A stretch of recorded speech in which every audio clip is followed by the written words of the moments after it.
Scalping is the act of cutting or tearing a part of the human scalp, with hair attached, from the head of an enemy as a trophy. Scalp-taking is considered part of the broader cultural practice of the taking and display of human body parts as trophies, and may have developed as an alternative to the taking of human heads, for scalps were easier to take, transport, and preserve for subsequent display. Scalping independently developed in various cultures in both the Old and New Worlds. Scalping in Asia, Africa, and Europe. Georg Friedrichs noted in Scalping and Similar Warfare Customs in America that Herodotus provided the only clear and satisfactory portrayal of a scalping people in the Old World in his description of the Scythians, a nomadic people then located to the north and west of the Black Sea. Herodotus related that Scythian warriors would behead the enemies they defeated in battle and then present the heads to the king, in order to claim the share of the plunder. That done, the warrior strips the skin off the head by making a circular cut around the ears and shaking out the skull. He then scrapes the flesh off the skin with the rib of an ox,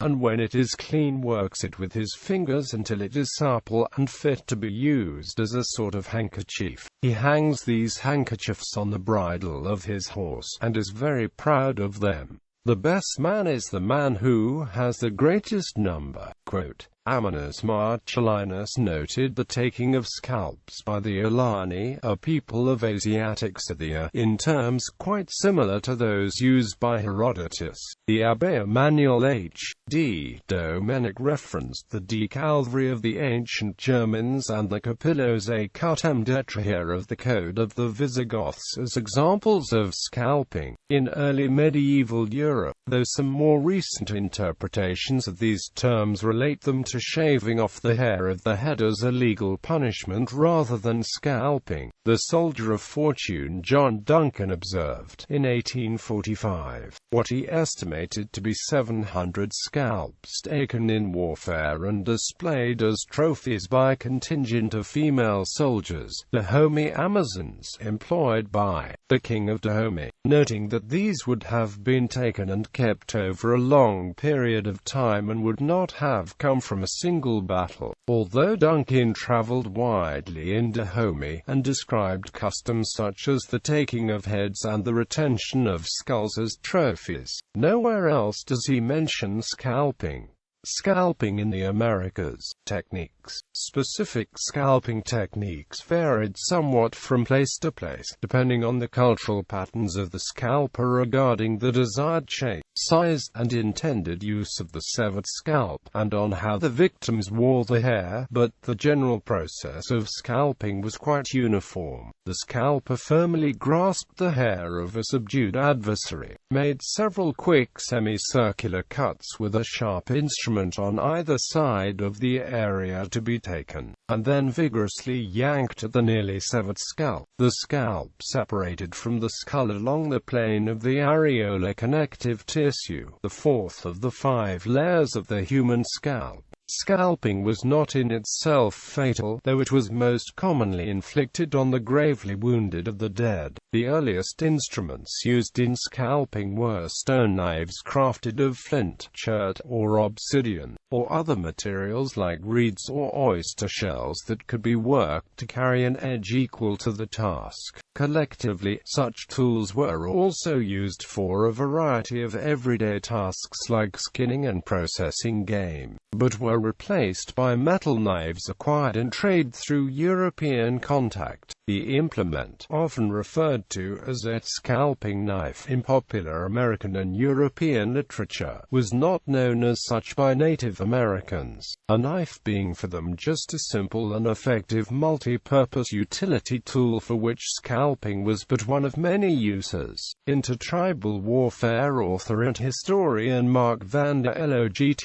wrote, although military historians tend to reserve the concept of total war, the conflict conflicts between modern industrial nations. The term nevertheless most closely approaches the state of affairs between the Pawnees and the Sioux and Cheyennes. Non-combatants were legitimate targets. Indeed, the taking of a scalp of a woman or child was considered honorable because it signified that the scalp taker had dared to enter the very heart of the enemy's territory. Many tribes of Native Americans practiced scalping, in some instances up until the end of the 19th century. Of the approximately 500 bodies at the Crow Creek massacre site, 90% of the skulls show evidence of scalping. The event took place circa 1325 CE. Colonial wars. The practice of the Native Americans soon infected the interlopers, who were more used to a sedentary agricultural life,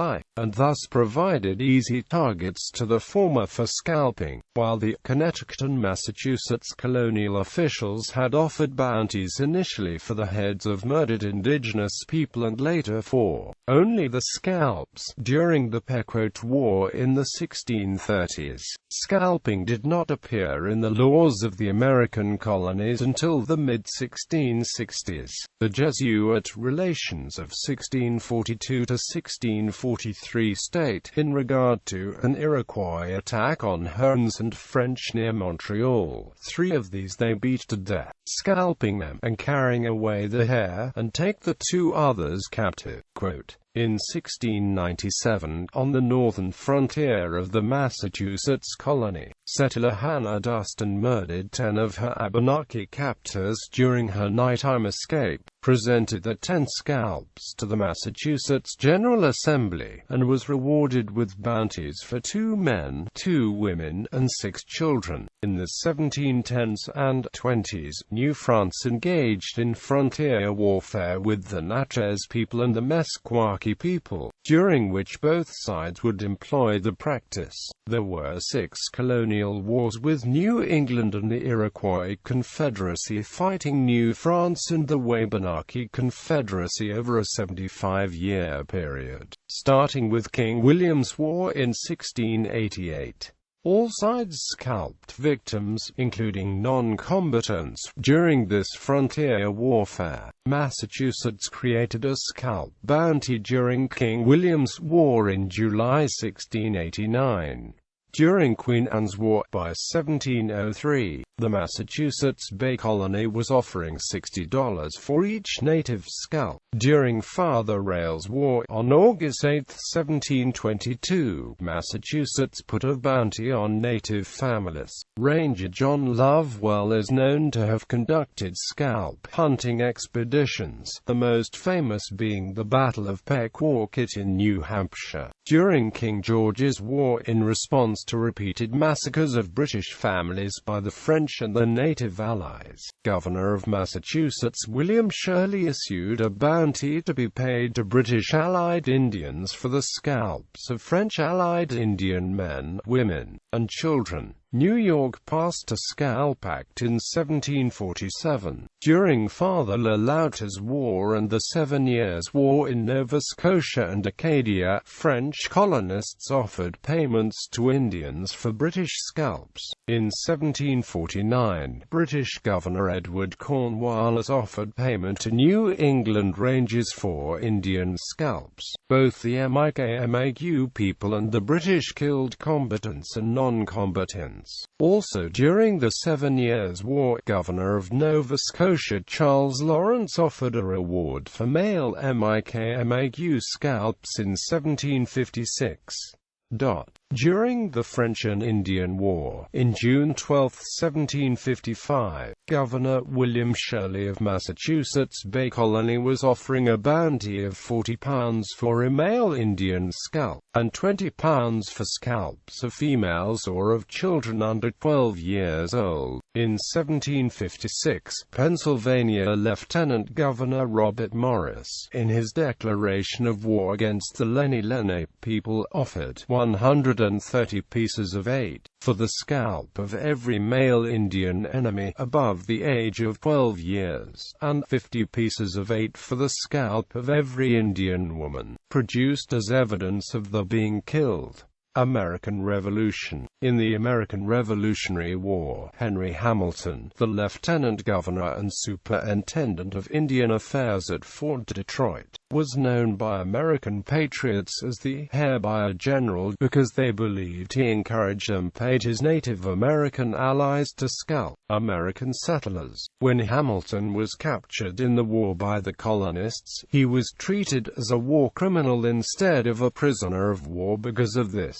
However, American historians have conceded that there was no positive proof that he had ever offered rewards for scalps. It is now assumed that during the American Revolution, no British officer paid for scalps. During the Sullivan Expedition, the September 13, 1779 journal entry of Lieutenant William Barton tells of patriots participating in scalping Mexico. In 1835, the government of Mexican state Sonora put a bounty on the Apache which, over time, evolved into a payment by the government of 100 pesos for each scalp of a male 14 or more years old. In 1837, the Mexican state of Chihuahua also offered a bounty on Apache scalps, 100 pesos per warrior, 50 pesos per woman, and 25 pesos per child. Harris Worcester wrote, "The new policy attracted a diverse group of men, including anglers, runaway slaves led by Seminole John Horse, and Indians, Kirk-used Delawares and Shawnees. Others, such as Terrazas, used Tarahumaras, and Seminole chief Coacuchi led a band of his own people who had fled from Indian territory."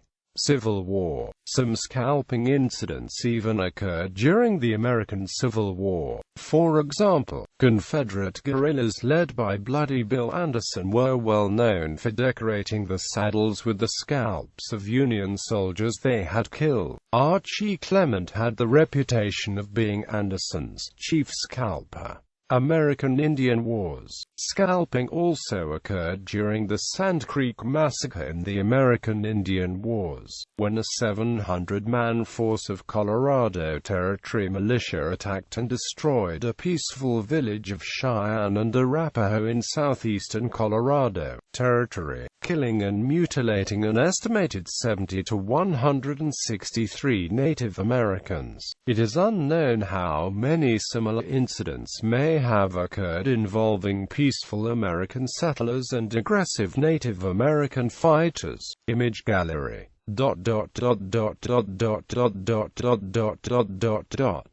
Bibliography. Axtell, James. Scalps and Scalping. Encyclopedia of North American Indians. Burton, Richard F. Notes on Scalping. Anthropological Review 2, 49-52. Bio, Henry Hamilton. Dictionary of Canadian Biography Online. Grenier, John. The Far Reaches of Empire. War in Nova Scotia, 1710-1760. Norman, U of Oklahoma Press. Grenier, John. The First Way of War, American War-Making on the Frontier. Cambridge University Press. Griffin, Anastasia M. Georg Friedrich's Scalping and Similar Warfare Customs in America, with a Critical Introduction. ProQuest. p. 248. ISBN 9780569,562,092. Kelsey, Isabel. Joseph Brand 1743–1807, Man of Two Worlds. ISBN 0815601824. Men's Fourth. Robert P. Chaikin, Richard J. Dye, David H. Human Trophy-Taking in Eastern North America during the Archaic Period. The Relationship to Warfare and Social Complexity. The Taking and Displaying of Human Body Parts as Trophies by Amerindians. 225.